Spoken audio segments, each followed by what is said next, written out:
PointSource.net. Hello everyone, welcome to another video. So this is just going to be an updated guide for the video we done a while back for how to export Discord channel data. So basically download your Discord channel direct messages and server info. So this was quite popular, but the process has changed a little bit, so this is an updated guide. So there are a few things to remember.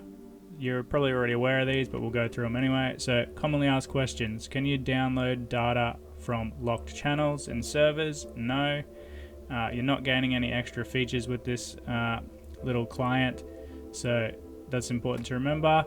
Can you download deleted data, messages and servers? No.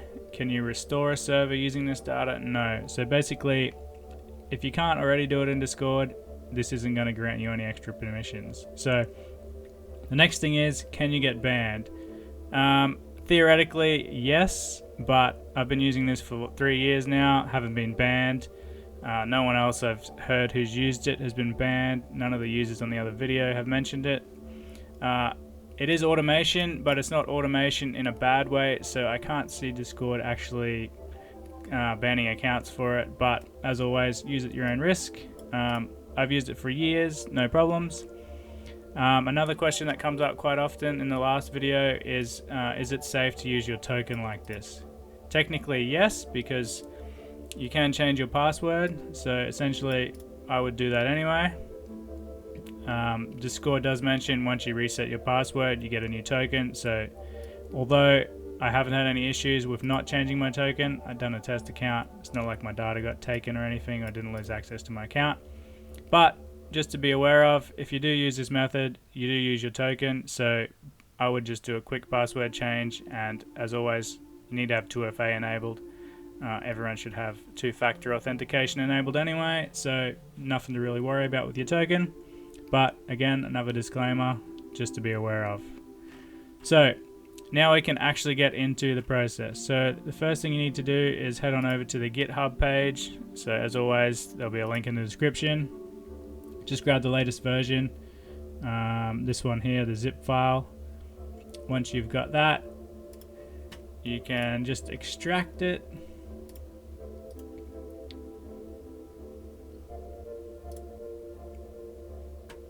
So that's the little client here.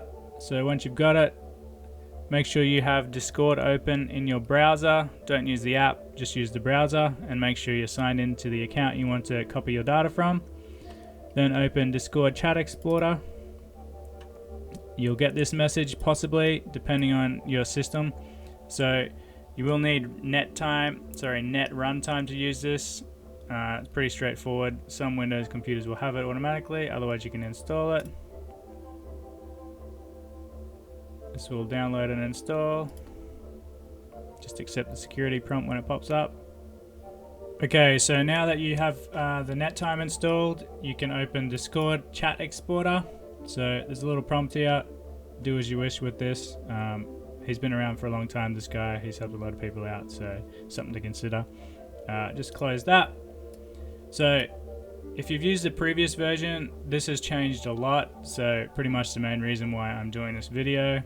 So if you don't want to follow the rest of this video, all the steps are just here. Also really straightforward and easy, but for this guide, we're going to go through them. So now go over to Discord in your browser window. And the first thing we're going to do is press Control, Shift and I to open up Developers or Developer Tools. Next, we'll go to Network, then press Control R to refresh the page. Now here, you need to find something called messages !limit equals 50. So the best way to find this is to sort by name, and it's usually right at the bottom. So here, there it is right there. Now stay on the headers tab here. Then you need to find an option called here, so authorization. So copy this code. So Control C to copy it. Bring up the Discord Chat Exporter again. Yours will be blank. Then just paste it in. Click the arrow and it will connect to your account. There we go. So that's everything I've got. I'll just expand this a little bit. So here we're going to try and pull text channels, general. So once it's ticked, it's selected. Then we have a download option. Here you've got a couple of options. You've got text files, HTML dark, which is dark mode, HTML light mode, CSV, and a JSON. The two best modes are the HTMLs, which you can open in any browser. So I'm going to go HTML light, then export. Here, just choose where you want to save it. I'm saving it to downloads. It's going to be called the name of the channel, obviously easy to find. Then just click save. It'll take a few seconds. Depending on your channel size or chat size, this could be huge. Just be prepared for that. Okay, now we can jump back over to our page, and here is our HTML file. We'll open it in Brave, and that's what it looks like. Obviously this is just a test channel, so 2 messages. I didn't want it to spend too much time loading, but brilliant app. And as I said at the start, if you're worried about using your token here, just do a password reset. Make sure 2FA is enabled. You don't have anything to worry about. No one will be able to get back into your account. But as I said again, been using this for a long time, no issues, and a lot of people have been pretty grateful for this little app. So that wraps up this guide. As always, thanks for watching. Don't forget to like and subscribe. I'll see you in the next video, and if you do have questions, I'm usually pretty quick to get back to you, so drop them in the comments. Thanks again, guys. See you later.